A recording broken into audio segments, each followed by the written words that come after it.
情が許せば5月7日から8日の日程で韓国を訪問する方向で調整中です。首脳間の深い信頼関係を背景として、今後の日韓関係の加速や激変する国際情勢について腹を割った意見交換を行う良い機会になる。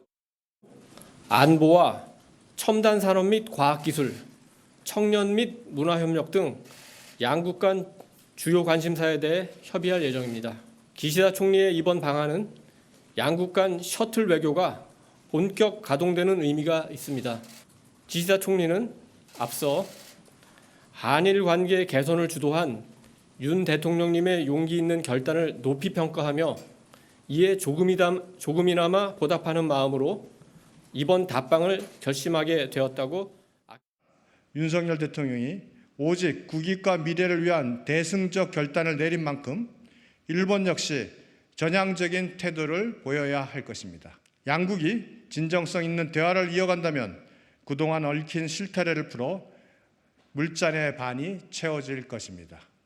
정부는 지난 방일 당시의 굴욕 외교를 이번에 바로잡지 못하면 미래지향적 한일 관계라는 말은 빛 좋은 개살구에 불과하다는 사실을 명심하길 바랍니다.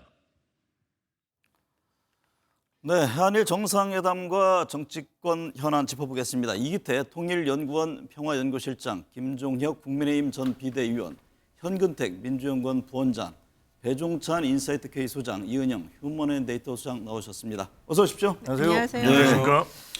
먼저 한일 정상회담 얘기를 해야겠습니다. 이기태 실장님, 기시다 일본 총리가 오늘 방한을 했고 잠시 뒤에 한일 정상회담을 갖게 되는데 12년 만에 셔틀 외교 정상 간 복원됐다는 의미가 있습니다. 지난번 윤 대통령 일본 방문 때 과거사 등에 대해서 일본으로부터 만족할 만한 답변을 듣지 못했는데 이번 기시다 총리 방한에서 봐야 할 핵심 사안은 어떤 겁니까?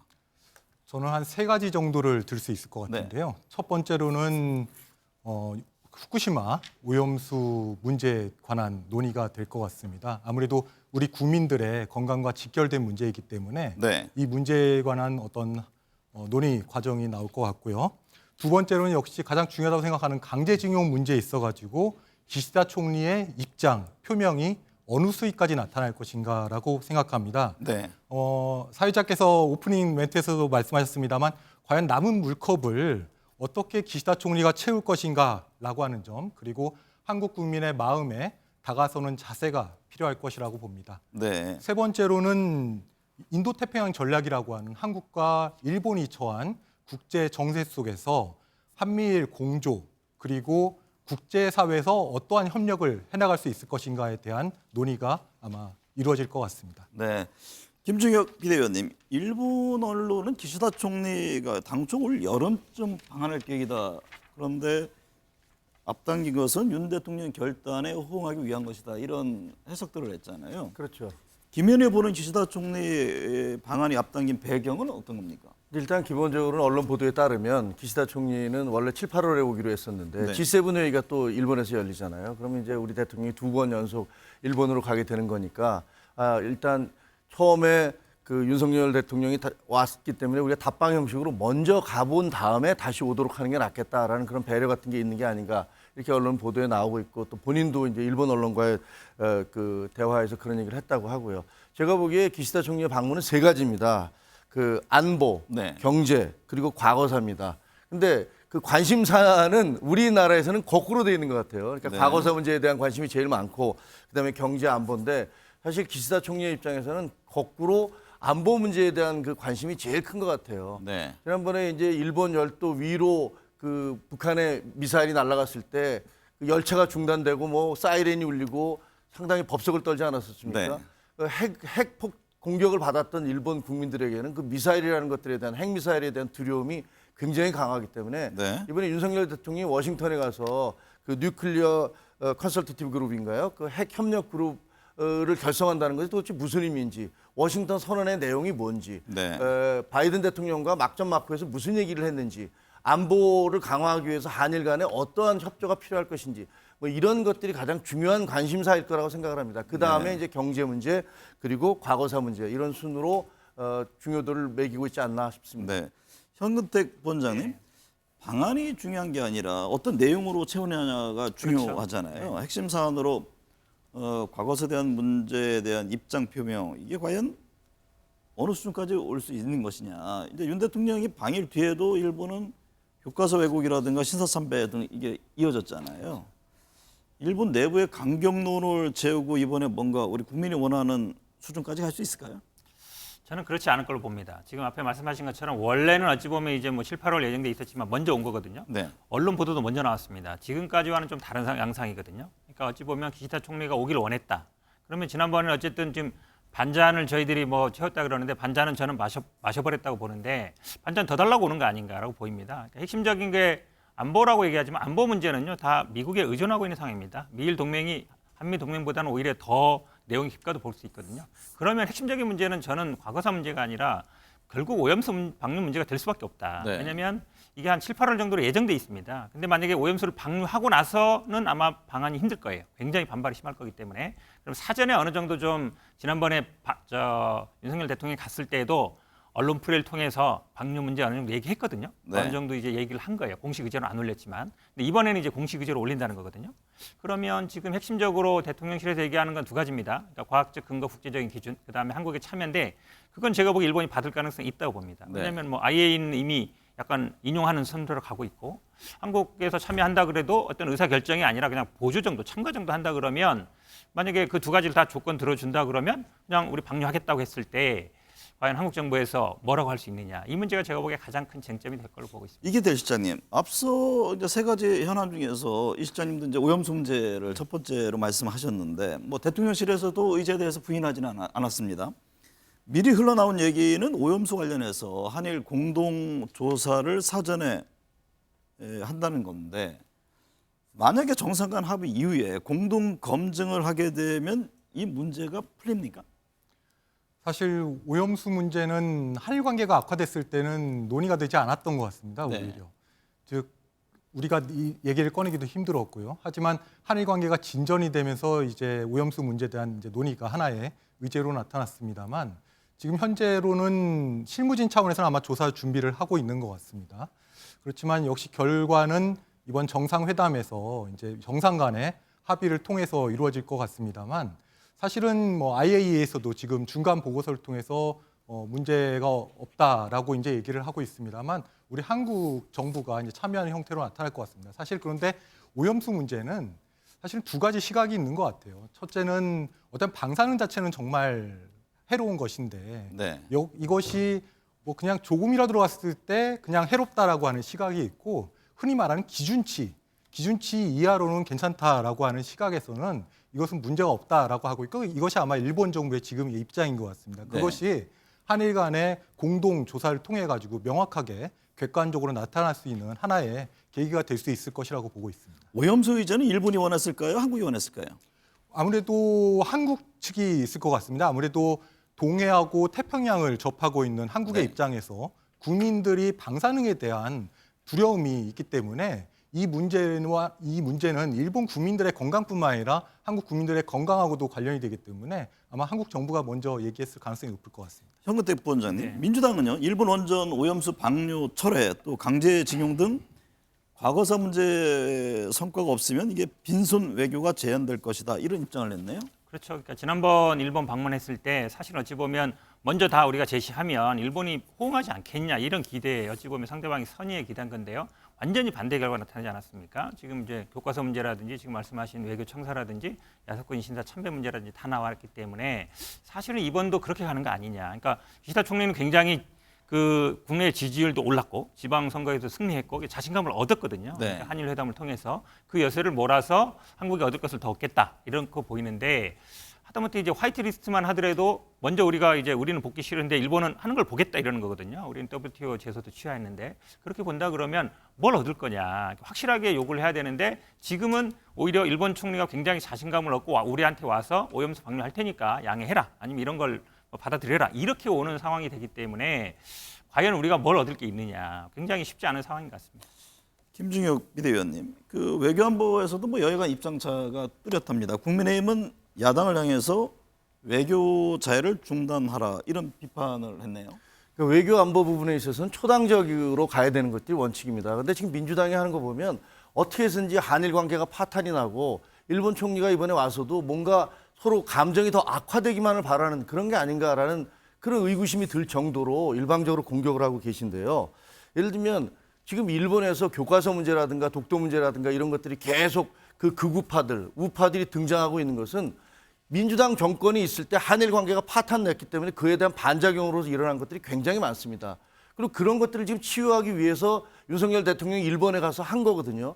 가자마자 무슨 성과를 다 내놓으라고 그러는데 외교 관계에서 그런 것이 어디 있습니까? 지금 현재 윤석열 대통령이 가니까 답방을 빠른 시일 내에 하고 뭔가 협조를 하겠다고 아까 이기태 실장님 말씀하셨지만 오염수 문제도 이제 얘기를 해보자라고 얘기하는 것은 한일 관계가 풀리고 있기 때문에 이게 가능한 거예요. 그리고 국가 간의 관계를 한번 보십시오. 중국에서는 황사라든가 대기오염 같은 것들이 바로 한국으로 넘어옵니다. 한국 정부가 지금 그 부분에 대해서 민주당 정부가 우리나라가 그렇게 황사 대기오염으로 고통받을 때 중국 정부에 항의 한번 제대로 했습니까?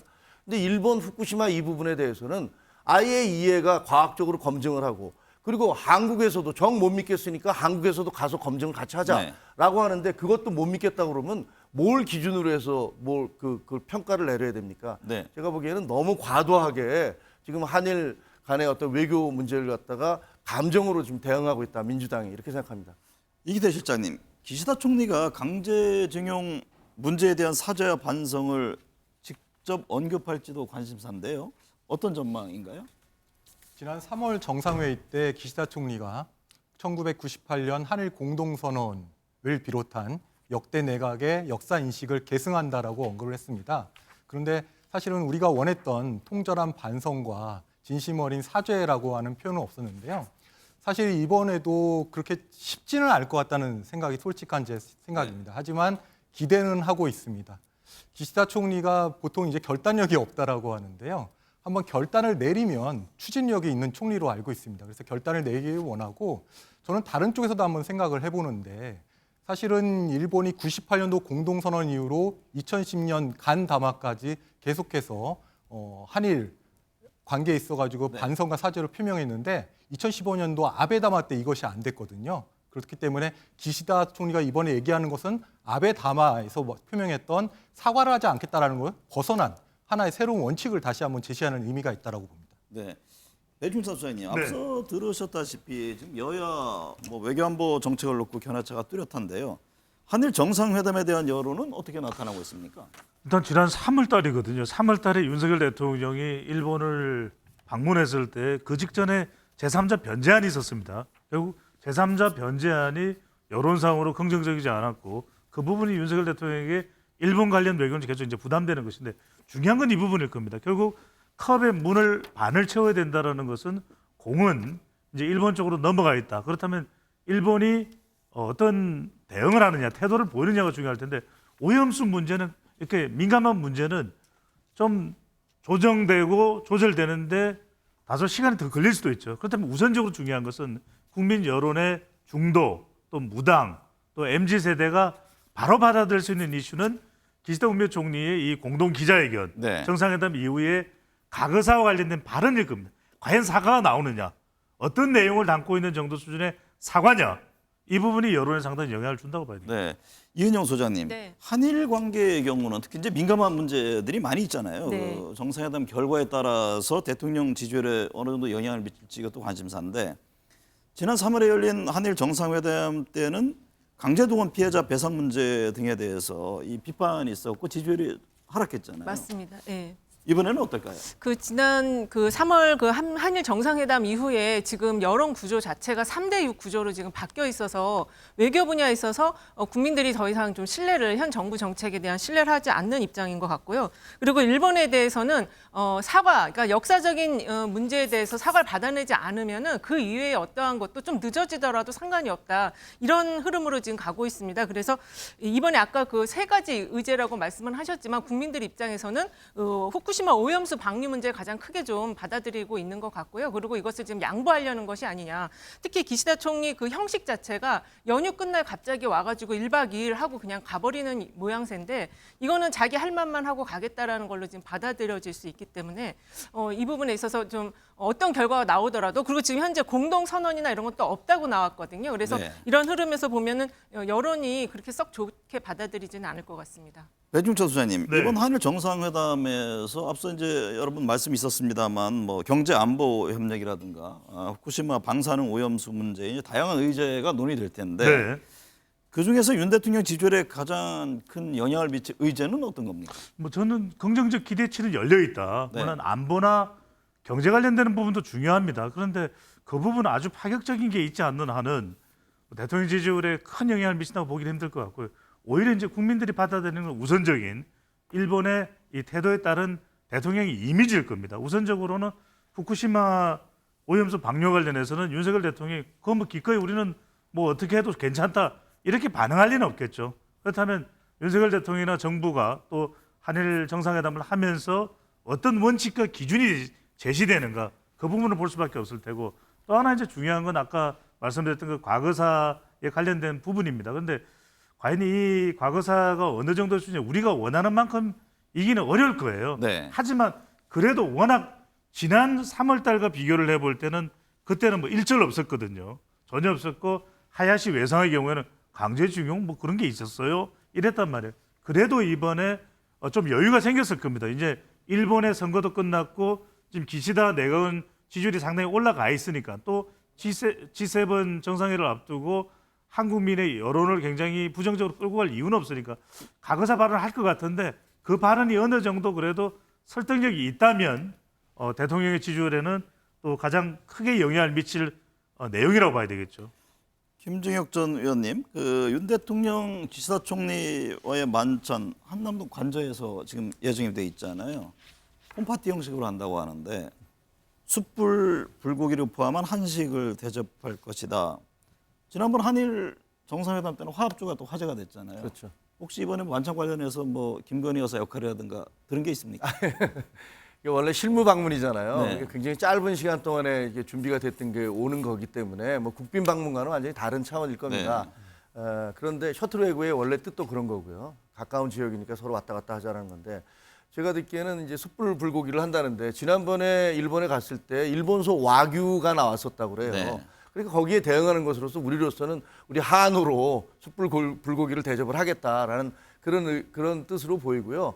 이 두 번째 지금 이제 다시 만나는 거고 두 번째 만나는 거고 또 이제 G7에서도 만날 것이기 때문에 저렇게 이제 그 네 분이 그 부부가 같이 동반을 해서 식사를 하다 보면 아마 좋은 관계가 맺어지지 않을까 그렇게 생각을 하고 일본으로서도 그동안에 그 경색됐던 한일 관계가 풀어져야 된다라는 그런 절박감이 있고 저희도 역시 마찬가지이기 때문에 네. 저는 좋은 결과를 예상하고 있습니다. 윤 대통령이 요리하는 걸 좋아한다고 그랬잖아요. 이번에 본인이 계란말이를 해주겠다라는 직접 뭐 이런 요리할 보도까지 가능성 나왔는데 얘기도 나오네요. 예. 네, 이기태 실장님, 이번 한일 정상회담에서 이 정상 간 어떤 공동선언이 있을지에도 관심인데 지금 전망으로서는 공동선언까지는 없을 것이다 이런 예측이잖아요. 네. 어떤 배경이 있을까요? 네, 아무래도 3월 정상회의도 그랬습니다만 그때도 윤 대통령이 전격적으로 방문한 측면이 있고요. 네. 이번 기시다 총리도 아마 기시다 총리의 의향에 따라서 빠른 결정으로 이루어졌기 때문에 아마 실무적인 차원에서 준비할 시간이 그렇게 충분하지는 않았을 것 같다는 생각이 듭니다. 그리고 기시다 총리가 사실 그저께까지 아프리카 순방을 갔었고요. 또 일본 내에서 이시카와 현에서 지진이 있었기 때문에 아마 준비할 시간이 없었을 것 같고 공동기자회견을 통해 가지고 아마 이러한 성과나 합의 사항에 대해서는 충분히 설명이 될 것이라고 보고 있습니다. 네. 최근 윤 대통령 외교 행보를 보면은 이게 한미일 대 북중러 구도를 분명히 하고 있지 않습니까? 일각에서는 과거 이른바 신냉전 시대의 대결 구도 아니냐 이런 우려의 목소리가 있는데 이기태 실장께서는 이 점은 어떻게 보십니까? 저는 약간은 좀 다르게 보고 있습니다. 네. 한국, 일본, 미국이 인도태평양 전략 보고서를 발표를 했는데요. 미국은 중국을 명확한 위협 세력으로 규정을 하고 있습니다. 하지만 한국과 일본의 인도태평양에서는 다양성, 포용성, 개방성을 강조하면서 중국을 배려하는 그러한 입장을 나타내고 있습니다. 네. 그렇기 때문에 한국과 일본이 미국과 중국의 충돌을 방지할 수 있는 그런 역할을 할 수 있다라고 저는 보고 있기 때문에 한일 협력과 관계 개선이 정말 가장 큰 필요한 이유는 바로 이것에 있다고 생각을 합니다. 네. 이은영 소장님, 네. 윤석열 대통령 한일 정상회담을 통해서 한미일 중심의 외교 전략 강화하는 모습인데요. 네. 그 대통령 그 지지도 조사를 보면은 긍부정 평가 이후로 지금 몇 주째 외교가 1위로 꼽히잖아요. 네, 그렇습니다. 이 점은 어떻게 봐야 합니까? 일단은 지금은 이제 외교가 경제와 안보로 연동이 되면서 굉장히 중요해졌다는 걸 국민들께서도 알고 계시거든요. 네. 특히 이제 4강 균형을 외교를 했다가 이 정권 교체가 됐기 때문에 좀 방향성의 변화가 있을 거라고는 생각했지만 지금처럼 이렇게 미일 중심으로 급격하게 전환될 거라고는 지금 국민들께서 별로 생각하시지 않았던 것 같습니다. 그래서 어쨌든 그 대통령의 긍정 부정 평가 이후 모두 외교가 높게 올라와 있는데요. 이거는 국익 외교는 보통 국익을 중심으로 생각하기 때문에 이게 긍부정 평가 양쪽에서 이렇게 높게 나오기가 어렵거든요. 이거는 어떤 의미냐면은 이미 이게 정치 의제화 되어 있다 이렇게 좀 볼 수 있는 거고요. 그 배경에는 대통령의 낮은 지지율이 좀 관련이 있는 것 같습니다. 왜냐하면 외교를 하고 나서 순방을 하고 나서는 대체로 대통령의 지지율이 상승을 했는데 네. 지금 계속 하향을 하고 있거든요. 그래서 이것이 대통령의 낮은 지지율을 대통령을 지지하려는 사람들은 지켜야 되겠다라고 하다 보니까 긍정 이유로 이야기를 하는 것이고 또 반대쪽에서는 부정 이유로 이야기를 하기 때문에 정치 의제화되었다라고 할 수 있겠습니다. 네. 이기태 실장님과 여기까지 대화 나누겠습니다. 감사합니다.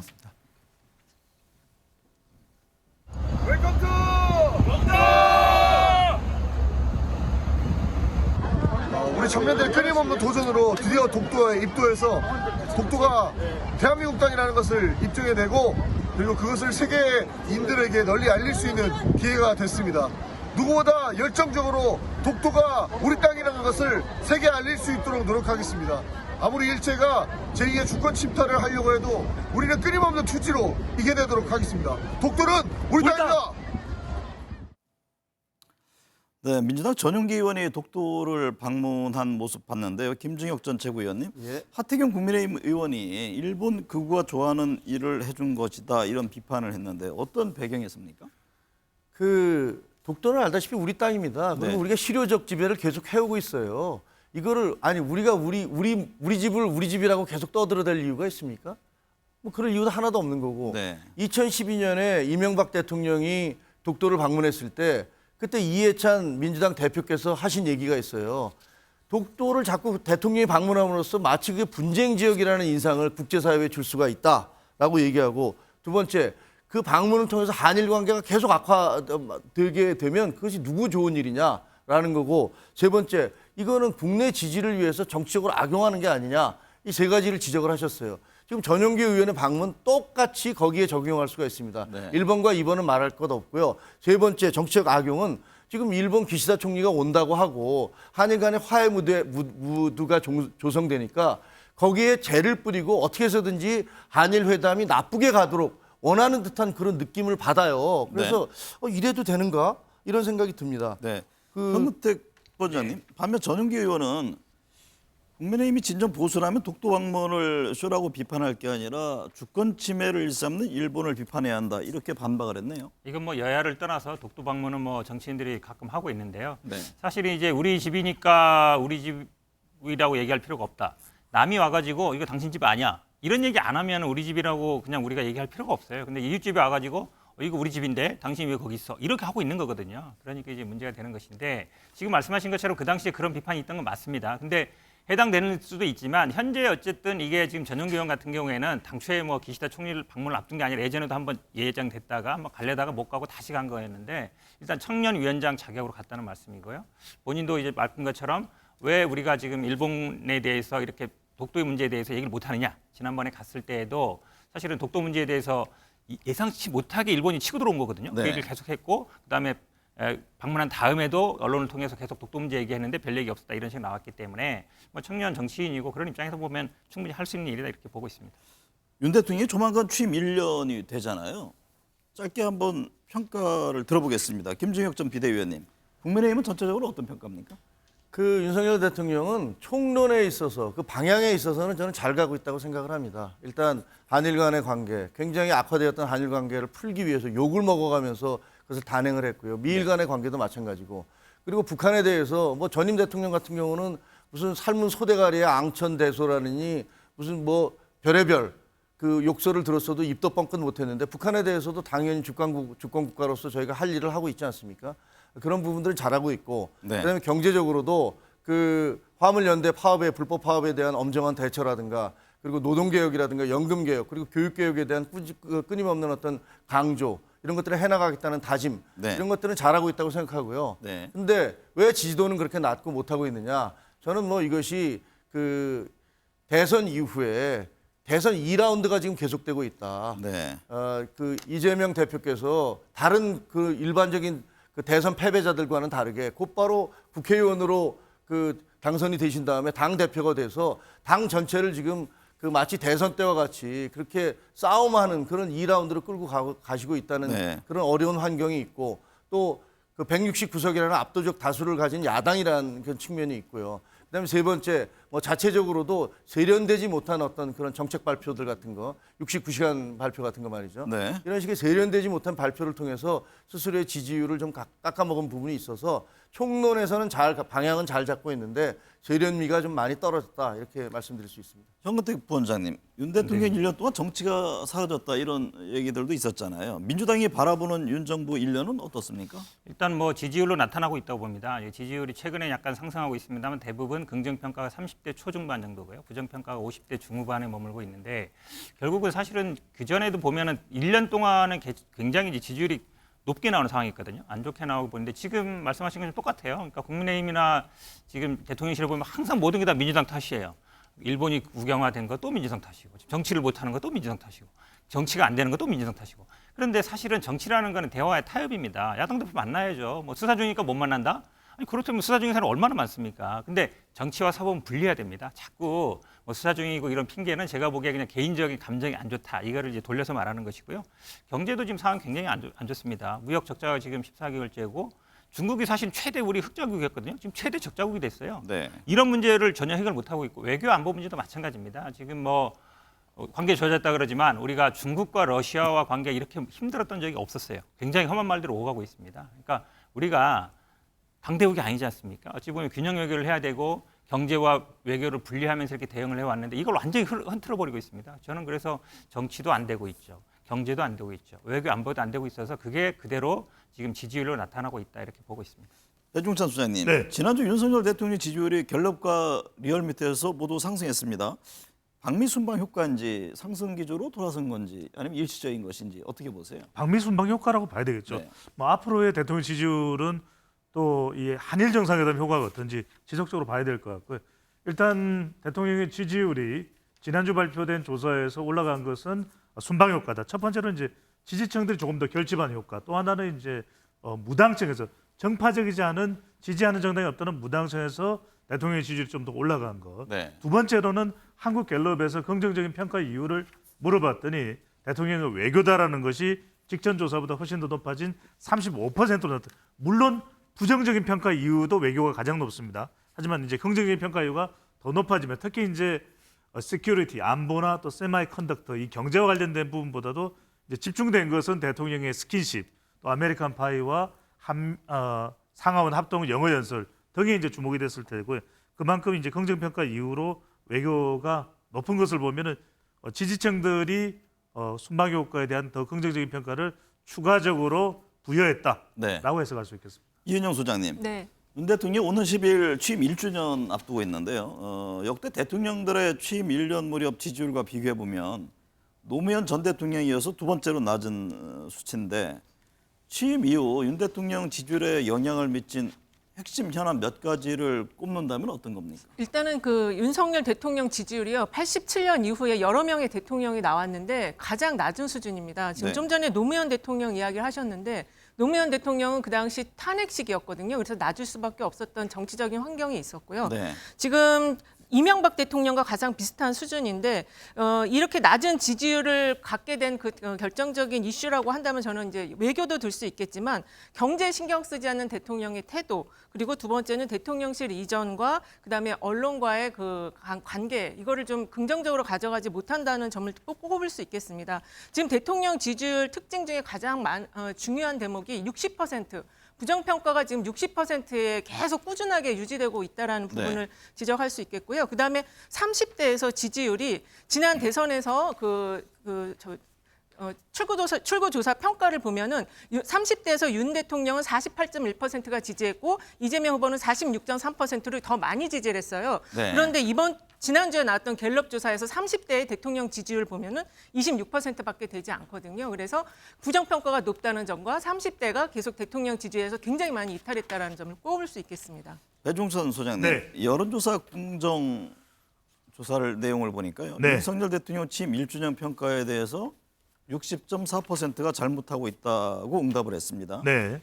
이 부정평가 수치를 줄이려면 어떤 점이 보완돼야 합니까? 얼마든지 방법이 있죠. 네. 소정인입니다. 소정인. 소정의는 또 뭡니까? 그러니까 이게 15%를 올릴 수 있는 전략인데 네. 결국 대통령의 지지율이 지금 보수층에만 머물러 있는 것은 중도, 무당, MZ세대가 안 들어오는 것이거든요. 결과적으로는 대통령의 지지율을 끌어올리는 것은 이념적이거나 정책적인 거나 사람을 잘 해결하면 됩니다.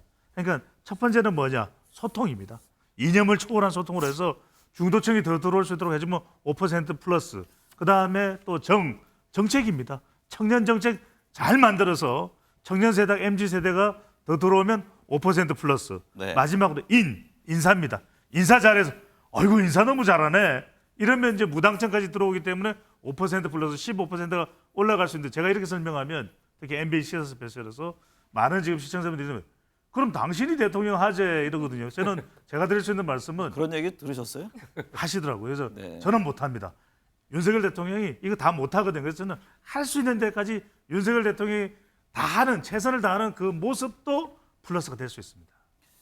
사실은 다 어려운 과제를 말씀해 주셨네요. 이은영 소장님, 네. 윤 대통령 미국 순방에 대해서 앞서 이제 지지율이 좀 오른 걸 얘기를 했습니다만은 긍정평가, 부정평가는 어쨌든 42% 동률로 나왔어요. 그렇습니다. 그러면 한미 성과에 대해서 이게 어떤 시각을 반영한 겁니까? 사실 이번에 지지율이 상승했다고 하는데 그 앞단에서의 지지율 상승 평가 요인은 별로 없었거든요. 뒷단에서의 영어 연설과 그 노래가 이제 영향을 미쳤던 것 같은데 국빈 방문을 할 경우에는 그 도움 된다라는 의견이 한 60% 정도는 나와야 돼요. 그 정도로 성과와 그 결실이 많은 그런 순방이 되어야 되는데 이게 동수로 나왔다는 거는 좀 그렇지 못했다라는 의견인 것 같고요. 그리고 이번에 나온 그 내용을 보면은 영남권하고 충청권에서는 그래도 도움 된다는 의견이 있지만 그 40대, 50대에서는 도움 안 된다라는 의견이 50%가 넘었습니다. 이거는 이제 경제 그 주도층인 경제 핵심층인 40대, 50대가 이번 그 미국 방문 효과에 대해서 경제적으로 별로 도움이 안 된다라고 판단을 하는 것 같고요. 중도층이 가장 중요한 대목인데 중도층에서는 도움 된다는 의견이 37%, 도움 안 된다가 48%로 도움 안 된다는 의견이 훨씬 더 높습니다. 네. 그래서 전체적으로 조금 약간의 성과는 있었지만 국민들의 만족도를 높이진 않았다. 이렇게 정리할 수 있겠습니다. 배 소장님, 네. 김건희 여사가 미국 순방에서 10개 이상의 개인 일정을 소화한 것으로 알려졌는데 네. 한일 정상회담이나 외교 무대 등에서의 김 여사의 외부 활동이 대통령 지지율에는 어떤 영향을 줍니까? 이게 닭이 먼저냐 달걀이 먼저냐. 일단은 대통령 지지율이 높으면 그래도 김건희 여사와 관련된 논란이 상당히 또 해소되는 거 아니냐. 또는 김건희 여사가 행보를 최소화하면 안 하면 오히려 대통령 지지율이 올라가는 거 아니냐. 꼭 그렇지만도 않은 것이거든요. 네. 결과적으로는 결론은 대통령의 지지율을 끌어올려야 된다. 대통령 지지율이 지금보다 훨씬 더 높아지면 김건희 여사와 관련된 부분도 다는 아니더라도 부분적으로 또 일정 부분 이상은 해소될 수 있다는 것인데 김건희 여사와 관련된 뭐 논란 지금 특검까지도 이제 제시돼 있는 상황인데 뭐 비판도 있습니다만 중요한 것은 결과적으로 대통령 지지율이 낮은 상태에서는 끊임없이 김건희 여사에 대한 부정적인 이 논란이 안 거쳐지거든요. 그렇다면 결국 중도까지도 대통령 지지율을 높이게 되면 동반되는 윤석열 대통령과 김건희 여사의 이 동반된 이 부부 프레임을 끊어내는 그 정도의 지지율을 끌어올릴 필요가 있는 거죠.